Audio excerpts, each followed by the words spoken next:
नमस्कार। आज हामी जेठ 10 2082 का केही प्रमुख समाचारहरूमा अलिकति गहिरिएर कुरा गर्दैछौं।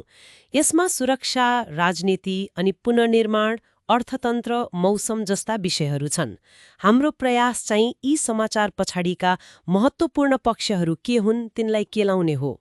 सुरु गरौँ है त। पहिलो विषय नै छ नेपाल भारत सीमा सुरक्षा। पछिल्लो समय यहाँ किन यति धेरै कडाई गरिएको होला? केही खास कारण छ? हो छ। सम्भावित आतंकवादी गतिविधि हुन सक्ने भन्ने खालको खुफिया जानकारी आएको छ।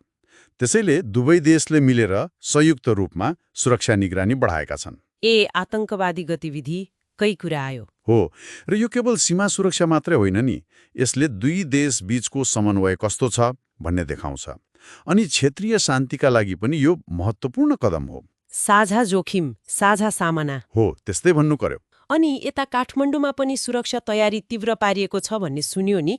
खास गरी त्यो जेठ 15 गते एउटा र्याली हुँदैछ रे, त्यसलाई लिएर होइन त? अहो, त्यो प्रो रोयलिस्ट भनिने मतलब राजतन्त्र पक्षधरहरूको र्यालीलाई विचार गरेर प्रहरीले उच्च सतर्कता अपनाएको छ। यहाँ मुख्य चुनौती भनेको चाहिँ हेर्नुस्, नागरिकको शान्तिपूर्ण भेला हुने अधिकार र अर्कोतिर सार्वजनिक शान्ति सुरक्षा। यी दुई बीच सन्तुलन कायम राख्नु पर्यो। यो सधैँ अलि संवेदनशील विषय हुन्छ। हो त नि। यो सन्तुलन कायम गर्न चाहिँ सामान्यतः कस्ता उपायहरू अप्नाउँछन् होला प्रहरीले? प्राय यस्तोमा प्रदर्शनको लागि ठाउँ तोकिदिने अनि आयोजकहरूसँग निरन्तर कुराकानी गर्ने, संवादमा रहने र मुख्य कुरा कुनै घुसपेट वा हिंसात्मक गतिविधि हुन नदिन निगरानी एकदमै बढाउने, यस्तै उपायहरू हुन्छन्। उद्देश्य भनेको शान्तिपूर्ण अभिव्यक्ति रोक्ने होइन, बरु त्यसलाई सुरक्षित बनाउने हो। ठिक हो।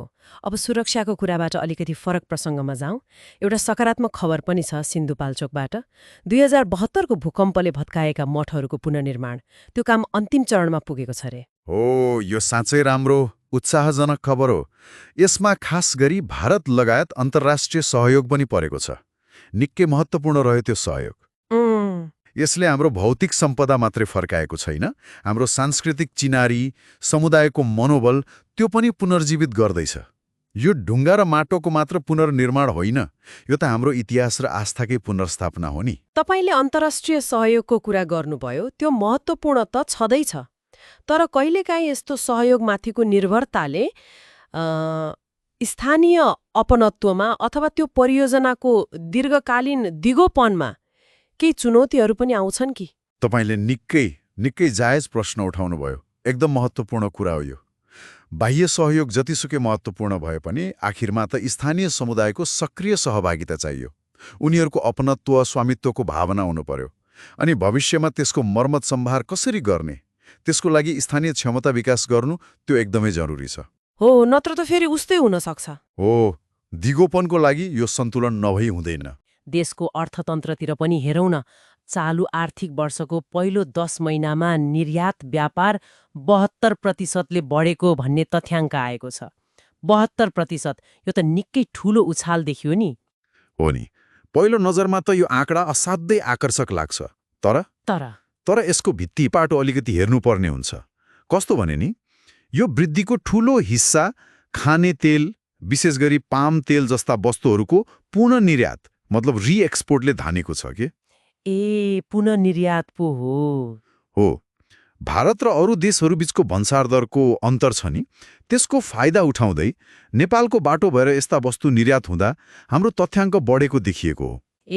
भनेपछि यो वृद्धि हाम्रो आफ्नै उत्पादन बढेर भएको भन्दा पनि त्यो व्यापारिक प्रक्रियाको उपज हो। ठ्याक्कै, कुरो त्यही हो। यसले तत्कालको लागि तथ्याङ्क त राम्रो देखायो, तर यो दिगो प्रकृतिको चाहिँ हुँदैन।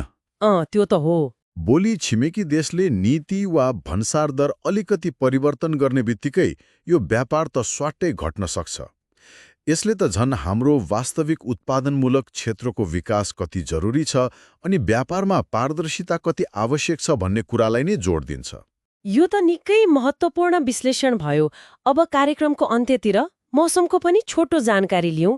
केही प्रदेशहरूमा हल्का वर्षा र चट्याङको सम्भावना देखाइएको छ है। हो, बागमती, गण्डकी, लुम्बिनी अनि कर्णाली प्रदेशका पहाडी भेगहरूमा यस्तो सम्भावना देखिएको छ। यो सामान्य सूचना जस्तो लागे पनि किसानहरूका लागि बाली नालीको लागि महत्त्वपूर्ण हुन्छ अनि यात्रामा रहेकाहरूका लागि पनि सुरक्षाको हिसाबले सचेत हुनुपर्ने सङ्केत हो यो। मौसमको सानो परिवर्तनले पनि दैनिकीमा असर पार्छ नि। फिल्ता र त्यसमा समन्वयको महत्त्व हेर्यौं। काठमाडौँमा नागरिक प्रदर्शन व्यवस्थापनको चुनौती अनि सांस्कृतिक सम्पदा पुनर्निर्माणको प्रगति र त्यसको दिगोपनको प्रश्नमा पनि छलफल गर्यौं। निर्यात वृद्धिको त्यो अलि भ्रामक जस्तो देखिने तथ्याङ्कको वास्तविकता पनि बुझ्यौं र अन्त्यमा मौसमको सामान्य तर महत्त्वपूर्ण जानकारी पनि लियौं। हो, यी सबै फरक फरक जस्ता लाग्ने खबरहरूलाई एक ठाउँमा राखेर हेर्दा नि नेपालको वर्तमान अवस्थाको एउटा अलि जटिल मिश्रित तस्बिर देखिन्छ।